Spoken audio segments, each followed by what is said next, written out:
ಸೂರ್ಯ ನಮಸ್ಕಾರ ಮಾಡೋದು ಹೇಗೆ? ಸೂರ್ಯ ನಮಸ್ಕಾರದ ಪ್ರಯೋಜನಗಳೇನು?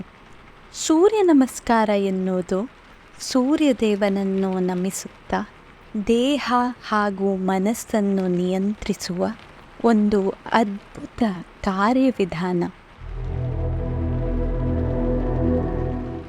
ದೈಹಿಕ, ಮಾನಸಿಕ ಮತ್ತು ಆಧ್ಯಾತ್ಮಿಕ ಆರೋಗ್ಯವನ್ನು ಸುಸ್ಥಿತಿಯಲ್ಲಿ ಇಟ್ಟುಕೊಳ್ಳಲು ನೆರವಾಗುವ ಪುರಾತನ ಭಾರತೀಯ ವ್ಯಾಯಾಮಗಳಲ್ಲಿ ಸೂರ್ಯ ನಮಸ್ಕಾರ ಅತ್ಯಂತ ಮಹತ್ವದ ಸ್ಥಾನ ಪಡೆದಿದೆ. ಸೂರ್ಯ ನಮಸ್ಕಾರ ಆಸನ ಮತ್ತು ಪ್ರಾಣಾಯಾಮಗಳ ಮಿಶ್ರಣ. 12 ಭಂಗಿಯ ಈ ಯೋಗಾಸನದಲ್ಲಿ ಪ್ರತಿಯೊಂದು ಭಂಗಿಯಿಂದ ದೇಹ ಮತ್ತು ಮನಸ್ಸಿನ ಆರೋಗ್ಯ ವೃದ್ಧಿಯಾಗುವುದು. ಸೂರ್ಯ ನಮಸ್ಕಾರವನ್ನು ಸೂರ್ಯೋದಯ ಹಾಗೂ ಸೂರ್ಯಾಸ್ತದ ಸಮಯದಲ್ಲಿ ಅಭ್ಯಾಸ ಮಾಡುವುದು ಒಳ್ಳೆಯದು. ದೇಹ, ಮನಸ್ಸು ಮತ್ತು ಉಸಿರಾಟವನ್ನು ಸಾಮರಸ್ಯದಿಂದ ಇಡಲು ಮತ್ತು ಸಂಪೂರ್ಣ ಧ್ಯಾನದ ಅನುಭವವನ್ನು ಆನಂದಿಸಲು ನಿಧಾನವಾಗಿ ಸೂರ್ಯ ನಮಸ್ಕಾರವನ್ನು ಮಾಡುವುದು ಕೂಡ ಒಳ್ಳೆಯದು. ಹಾಗಾದರೆ ಸೂರ್ಯ ನಮಸ್ಕಾರವನ್ನು ಮಾಡುವುದು ಹೇಗೆ? ಬನ್ನಿ ತಿಳಿದುಕೊಳ್ಳೋಣ.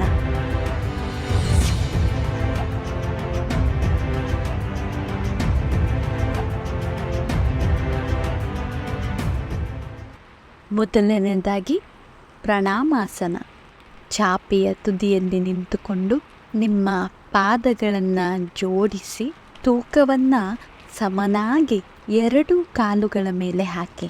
ಎದೆಯನ್ನು ಹಿಗ್ಗಿಸಿ ಭುಜವನ್ನು ಸಡಿಲಿಸಿ ಉಸಿರನ್ನು ಒಳಗೆ ತೆಗೆದುಕೊಳ್ಳುತ್ತಾ 2 ಕೈಗಳನ್ನು ಮೇಲಕ್ಕೆತ್ತಿ ಉಸಿರನ್ನು ಹೊರಗೆ ಹಾಕುತ್ತಾ ಅಂಗೈಯನ್ನು ಜೋಡಿಸಿ ಎದೆಯ ಮುಂದೆ ತಂದು ನಮಸ್ಕಾರ ಮುದ್ರೆಯಲ್ಲಿರಿಸಿ.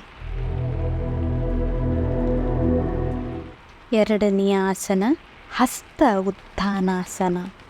ಉಸಿರನ್ನು ಒಳಗೆ ತೆಗೆದುಕೊಳ್ಳುತ್ತಾ ತೋಳುಗಳನ್ನು ಮೇಲೆತ್ತಿ ಹಿಂದಕ್ಕೆ ಬಗ್ಗಿ ಮೊಣಕೈಗಳನ್ನು ಕಿವಿಯ ಹತ್ತಿರ ತನ್ನಿ.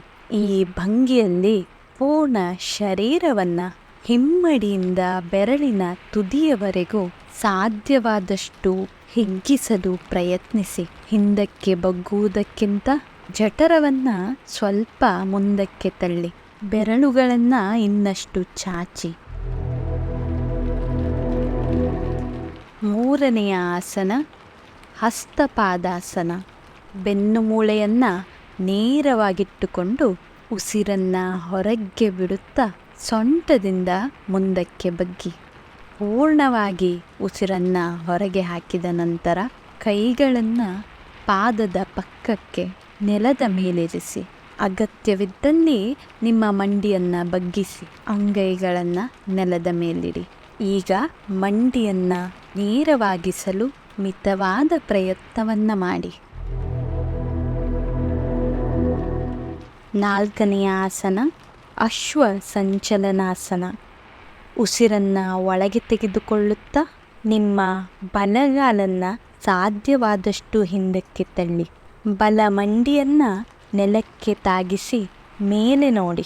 ಎಡಪಾದವು ಸರಿಯಾಗಿ ಅಂಗೈಗಳ ನಡುವೆ ಇರುವಂತೆ ನೋಡಿಕೊಳ್ಳಿ.